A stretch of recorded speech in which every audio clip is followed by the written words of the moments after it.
Teman-teman, sekarang kita masuk perkuliahan pertemuan 3 atau topik ketiga, yaitu penggunaan ejaan bahasa Indonesia yang disempurnakan, disingkat EYD. Dan penggunaannya ini dalam tulisan ilmiah. Jadi, dua topik utama kita adalah penggunaan dokumennya itu sendiri, yaitu cara membaca, mencari kata, dan lain-lain, dalam dua versi yaitu web dan PDF.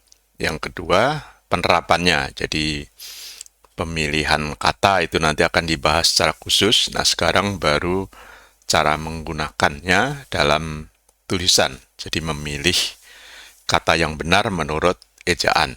Dan ini nanti dihubungkan pada kuliah berikutnya adalah pembuatan kalimat, paragraf, dan seterusnya. Target pembelajaran sekarang ini, ketika ini Anda nanti mampu memahami cara menggunakan dokumen yang formatnya web maupun yang PDF. Kemudian dengan dokumen itu mampu membuat tulisan singkat, targetnya ke sana ya. Jadi membuat satu kalimat pendek dengan ejaan yang benar. Ragam tulisan yang kita gunakan, ini kuliah ini adalah tulisan ilmiah, yaitu menggunakan ragam bahasa Indonesia baku. Ya. Dan tata bahasa Indonesianya harus baik dan benar. Karena tulisan yang kita buat adalah untuk perkuliahan, untuk pekerjaan, dan untuk yang sifatnya khusus, sangat ilmiah, misalnya yang membuat tulisan ilmiah, tugas akhir, termasuk nanti ketika bekerja dalam dokumen perkantoran atau pemerintahan itu yang resmi adalah menggunakan bahasa Indonesia baku. Kita mulai dengan penggunaan dokumen EYD. Nah, EYD ini terus dikembangkan, teman-teman ya. Dimulai dari pertama kali ya EYD itu tahun 1972 ya, seingat saya. Dan pernah berubah nama menjadi Pedoman Umum Ejaan Bahasa Indonesia. Ya, ini sebenarnya dokumen lamanya. Nah, dokumen yang baru dinamakan kembali ke yang lebih lama lagi, yaitu menggunakan istilah EYD. Nah, ini sebenarnya salah tik ya teman-teman. Jadi sekarang kita sudah kembali ke EYD.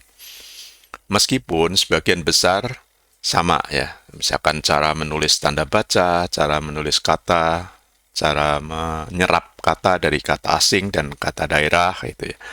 Sebagian besar masih sama, hanya ada perbaikan atau penyempurnaan ya.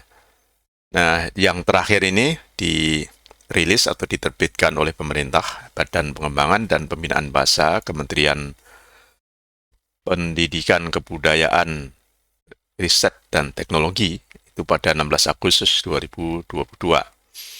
Nah, Anda bisa mengakses halaman web ya, gunakan browser web untuk mengakses ejaan .kemdikbud.go.id. Di Elena juga sudah ada file PDF ini yang diunduh dari Badan Bahasa Kemdikbud.go.id ini. Jadi nama filenya diubah menjadi EYD, ya, EYD edisi 5. Ini tahun terbitnya, tanggal, bulan, dan tahun. Kemudian juga saya menyederhanakan menjadi PDF yang lebih kecil dan ada semacam daftar isi otomatis dari PDF ya. Yang Anda juga bisa download dari Elena topik 3 ya. Ini tampilan web ya, ejaan web. Jadi ketika Anda menggunakan browser akan tampil seperti ini. Di sini yang penting ini ya teman-teman ya, ada pencarian. Jadi kalau kita ingin tahu suatu kata itu yang benar, bagaimana menulisnya gitu ya. Misalkan kata asing, apakah itu benar atau tidak, secara ejaan bisa dari sini, tapi jika tidak ada nanti menemukannya menggunakan kamus bahasa Indonesia ya, atau kamus besar bahasa Indonesia KBBI kemdikbud.go.id. Nah, di sini sebenarnya lebih ke pedomannya memang. Jadi tidak semua kata ada di sini. Jadi kalau misalkan ingin tahu penggunaan titik koma, nah dicarinya dengan cari titik koma gitu ya. Mau tahu cara penggunaan tanda tanya di sini, cari tanda tanya. Nah, serapan, cara menyerap kata, nah Anda klik di sini atau cari serapan atau dicari ke bawah ya dengan scroll ke bawah. Setiap ini juga bisa diklik ya. Jadi kelebihannya kalau menggunakan bahasa Indonesia itu ada daftar isi yang mudah diklik. Jadi misalkan ini contohnya penggunaan huruf, penulisan kata, dan penggunaan tata bahasa. Itu dijelaskan dalam dokumen ini dengan mudah dicari. Cara yang kedua menggunakan file PDF. Nah ini PDF yang asli yang dari Kemdikbudristek ya. Ini saya letakkan juga di Elena. Nah, di sini di bagian kiri ini tidak ada daftar isi ya. Di dalamnya juga tidak ada daftar isi. Sehingga gunakanlah pencarian ini. Di sini ada pencarian untuk menemukan. Atau kalau mempelajari pertama kali, ya satu persatu Anda sebaiknya pelajari. Bukan untuk dihafal, teman-teman ya. Jadi EYD ini untuk dipahami cara penggunaannya. Nah, ini format kedua PDF. Ya, saya yang buat ya, merapikan saja dari format yang aslinya agar kalau dibuka dengan PDF reader ya, software untuk membaca PDF itu di kiri ini ada daftar isi, jadi mudah menemukannya. Misalkan cara menggunakan huruf kapital, Anda bisa klik di halaman ini 5 sampai 10. Ini membahas penggunaan huruf kapital dan seterusnya. Jadi ini lebih memudahkan saja.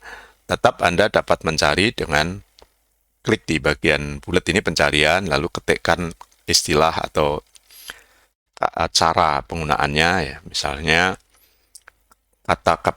kata yang harus huruf pertamanya kapital itu apa saja ya. Ini kan banyak orang melakukan kesalahan. Nah, supaya Anda tidak melakukan kesalahan, bisa dipelajari dari situ.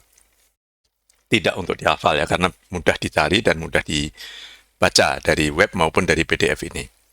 Baik, sekarang kita masuk topik kedua yaitu penerapannya. Nah, penerapannya sebenarnya sama dengan yang ada di pedoman tadi ya, pedoman umum atau ejaan tadi, dokumen ejaan. Nah, kita nanti diskusi fokus yang sering salah saja ya. Sebagai contoh misalkan ya, kata gabungan itu kalau kita diminta memenggal itu ya, pemenggalannya seperti apa? Musyawarah itu kan dari SJ, ini gabungan dua konsonan, berarti tidak bisa dipenggal, dipisahkan S dan Y-nya. Dia merupakan satu kesatuan. Contoh nanti yang sering salah saja yang kita bahas. Ini contohnya di sini untuk yang SY tadi ya. Jadi kalau kita harus menggal kata ini, maka pemenggalannya adalah musyawarah gitu ya. Kemudian arash ya, ini arash karena sy ya, sy. Tapi ada juga yang mengucapkannya arasi, tapi sebenarnya ini adalah arash ya, karena SY-nya ini satu paket ya, satu gabungan dua konsonan aras. Khusus, nah berarti KH ini satu, akhir, tarikh, dan seterusnya ya. Ternyata ini yang asli Indonesia Bangun Ngare ini juga ada dua gabungan ya, dua konsonan yang bergabung. Nah, kita hanya membahas yang sering salah ditulis ya, itu yang kita tekankan. Demikian pula nanti ketika kita belajar penggunaan huruf kapital ya, ini misalkan huruf kapital, kalau ini judul seperti ini, huruf kapital ini kan saya ambil dari judul maka K-nya besar. Tapi kalau bukan judul ya, kalau ini bukan judul, sekali lagi K-nya ini harusnya kecil ya. Jadi ini besar karena asumsinya atau diambilnya dari judul. Huruf miring juga awalnya judul, jadi M-nya besar. Tapi kalau bukan judul, harusnya M-nya kecil. Nah, Anda harus memahami ini, mengapa besar, mengapa kecil ya. Jadi huruf besar biasanya juga karena nama.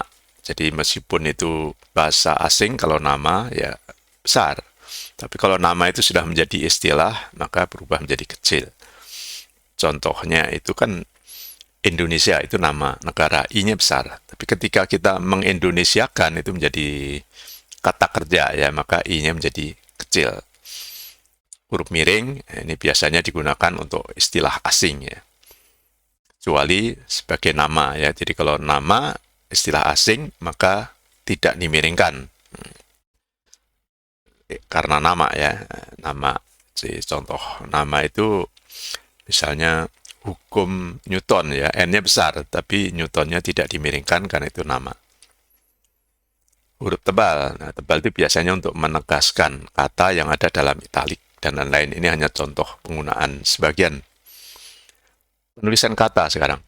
Ya, teman-teman harus memahami kata dasar. Jadi setiap kata itu punya kata dasar, terutama kata kerja ya, yang diubah menjadi kata kerja. Contohnya ubah. Ini yang sering salah ditulis ya. Kata dasar kalau kita melakukan mengubah ya, melakukan ubah berarti mengubah, bukan merubah. Nah, itu yang salah ya. Jadi yang benar adalah mengubah. Kalau kalimatnya pasif, pasif artinya di, maka diubah, bukan dirubah. Bentuk ulang nanti juga akan kita pelajari. Contohnya kata ulang sempurna, ini undang-undang. Sempurna artinya dua katanya itu sama. Jadi undang-undang sama persis, maka dua-duanya besar. Undang-undang. Kalau dijadikan judul atau nama ya. Tapi kalau tidak jadi judul misalnya, dan bukan nama, contohnya perundang-undangan, nah menulisnya seperti ini. Jadi huruf kecil juga karena bukan nama. Lalu gabungan kata majemuk ya, ketika ada yang terpisah ya, contohnya tanggung jawab ya. Tapi ketika digabung, misalkan pertanggungjawaban, nah ini baru digabung ya. Ada per dan an, maka digabung. Tapi kalau kondisi tidak diberi awalan dan akhiran, dia terpisah. Fotokopi itu sudah satu kesatuan ya. Jadi banyak kata gabung yang sebenarnya sudah satu kesatuan, tidak bisa dipisahkan. Nanti kita lihat contoh-contohnya di dalam dokumen EJD itu. Nah, pembengaran kata tadi sudah saya jelaskan ya, jadi Anda harus memahami asal katanya supaya tidak salah memenggal, meskipun ini jarang digunakan. Lalu kata depan itu harus terpisah. Ini contohnya di, yang menyatakan tempat, di dasar, di depan, di atas, ya, di hari, di antaranya, ya, di samping. Ya, di samping itu banyak orang yang salah menulis disambung, padahal harusnya dipisah. Karena menyatakan posisi tempat, menyatakan waktu juga harus dipisah ya. Di hari itu waktu ya, di masa, nah, di masa yang akan datang berarti masa kan waktu. Jadi di-nya sebagai kata depan maka terpisah. Nah, kita pelajari yang spesifik ya, yang banyak kesalahan.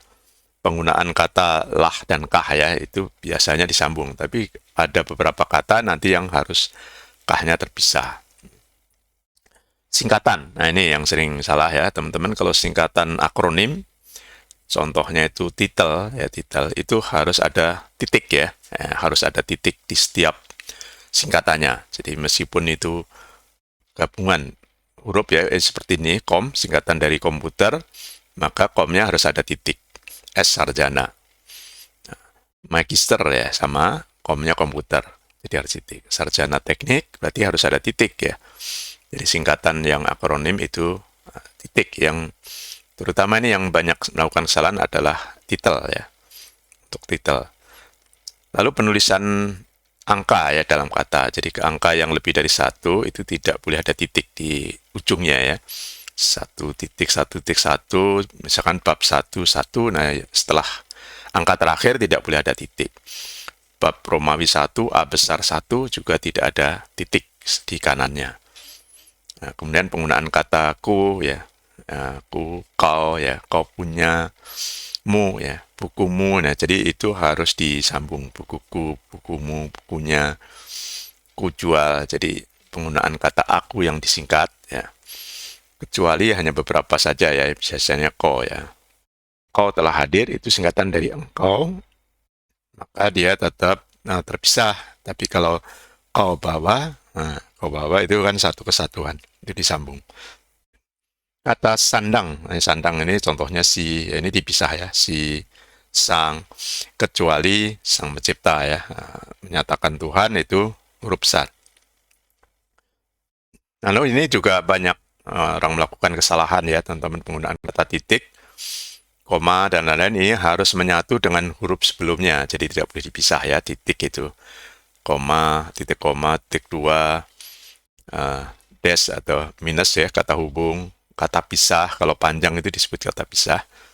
Nah, ini harus menyambung dengan kata sebelumnya. Kebalikannya untuk titik-titik 3 gini, elipsis ya, itu harus terpisah dengan kata sebelumnya ya.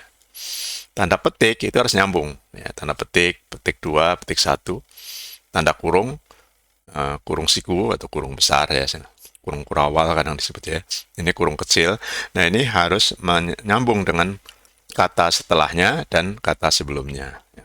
Menyatu, tidak ada spasi. Demikian pula tanda miring, ya, garis miring. Tanda garis miring harus bersambung.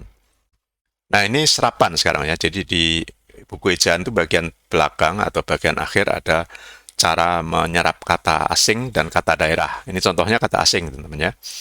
Umroh itu aslinya kan ada ain di sini atau ada tanda bahwa itu huruf Arab ya. Maka ketika berubah menjadi huruf bahasa Indonesia, tanda ini apostrof atau ain itu dihapus ya. Jadi yang benar adalah umroh. Demikian pula Jumat ini ya. Meskipun membacanya Jumat, tapi ininya tidak ditulis karena ini tanda bahasa Arab. Ruku, jadi ada yang tidak ditulis, ada yang jadi K, perhatikan ya, kalau ruku jadi K. Jadwal ini juga dari bahasa Arab ya, maka khusus untuk jadwal ya, jadi Anda nanti harus mampu membedakan antara yang dari Arab dan bahasa Belanda. Kalau bahasa Belanda, W-nya akan dipertahankan.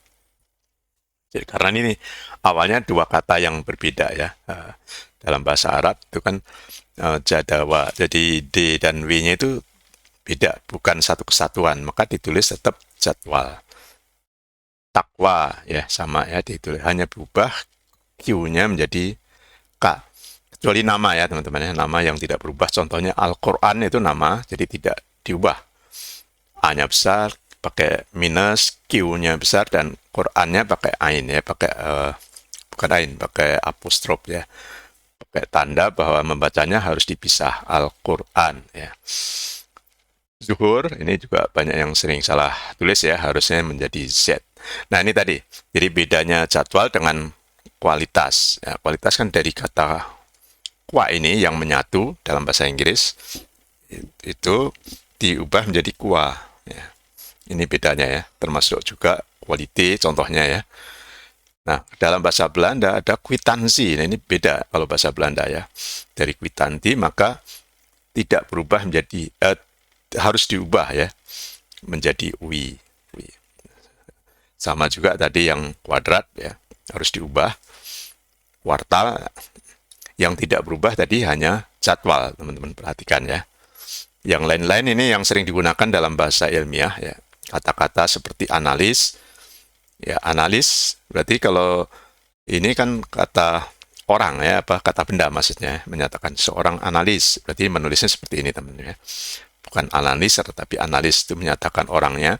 Nah, kalau pekerjaannya itu hasil pekerjaannya disebut analisis. Jadi bukan analisa ya.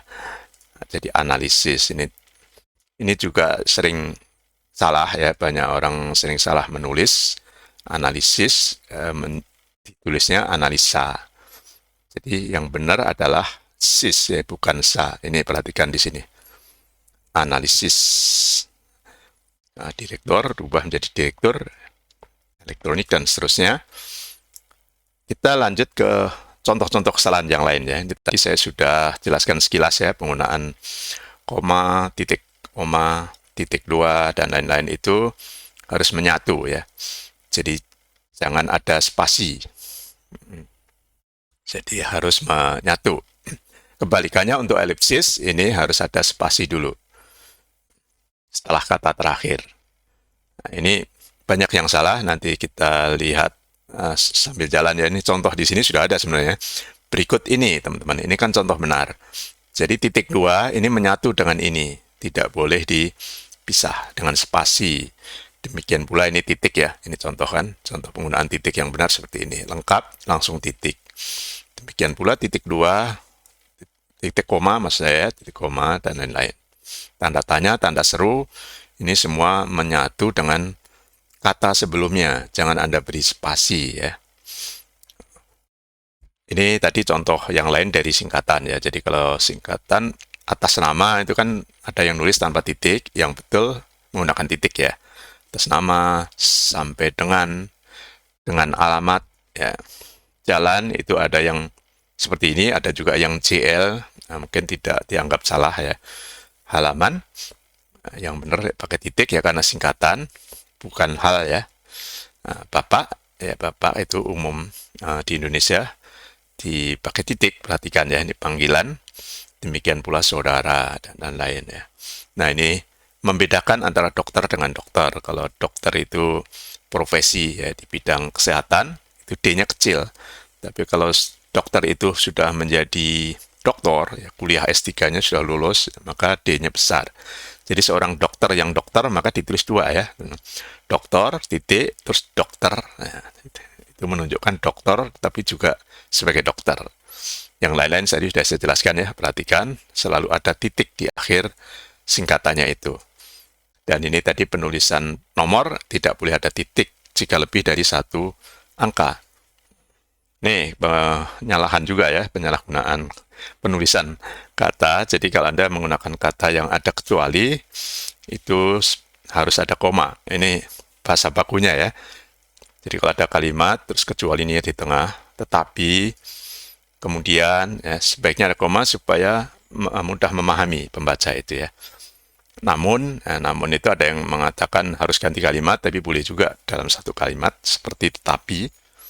Sedangkan, ini juga menggunakan koma, lalu atau kemudian hampir sama ya, lalu kemudian hampir sama artinya, melainkan, padahal. Jadi penghubung ya, kata yang menyatakan dua kalimat dalam satu kalimat panjang, biasanya ada itu penghubungnya. Yang tidak menggunakan koma itu adalah agar. Jadi agar, kalau sebab, bahwa ya, misalkan ini suatu kenyataan bahwa kondisi sudah berubah, nah itu tidak menggunakan koma. Demikian pula jikanya ada di tengah, ya bukan di depan ya. Kalau di depan, maka penggunaan kata maka itu boleh tidak ada koma. Nah, jika yang di tengah juga tidak ada koma ya. Jika maka ini pasangan biasanya. Jika apabila juga sama ya. Sehingga ini mestinya tidak menggunakan koma, meskipun ya kesalahan-kesalahan kecil seperti ini masih banyak terjadi. Kalau kesalahan fatal ya, yang artinya berubah itu jika kata depan disambung seperti ini. Ini contoh kesalahannya. Di antara, itu kan menyatakan tempat ya. Harusnya dipisah. Di rumah. Rumah dijual ya. Dijual harusnya dipisah. Ini contoh-contoh yang salah ya. Sebaiknya sebaliknya. Kalau kata awalan ya, imbuhan di depan ditulis, nah ini harusnya disambung. Ditulis, diberi, dijual, ini harusnya disambung. Karena dia sebagai awalan atau imbuhan. Karena kalau dijualnya terpisah ini, berarti jual menyatakan tempat, misalkan. Jadi barang itu ada di suatu tempat yang namanya jual, gitu ya. Itu kalau dipisah artinya berubah. Nah, ini cara melengkapi kata ya setelah diberi awalan. Ini pengecualian saja teman-teman ya. Jadi kalau membom itu agak sulit diucapkan, diubah menjadi mengebom. Metik kan sulit ya, mentik, metik diubah menjadi mengetik. Salah tik yang betul ya, bukan salah ketik ya, salah tik. Kalimat, kalau dalam kalimat dia sebagai kata kerja menjadi mengetik. Tugas teman-teman ya, untuk pertemuan 3 ini cukup menjawab kuis 15 soal di Elena seperti biasa ya. Usahakan nilai Anda 86 ya, minimal ya. 86, sekian, artinya hanya salah 2. Kalau salahnya lebih dari 2, sebaiknya diulang supaya benar-benar memahami topik ini ya. Meskipun itu baru sebagian kecil dari banyak contoh ya.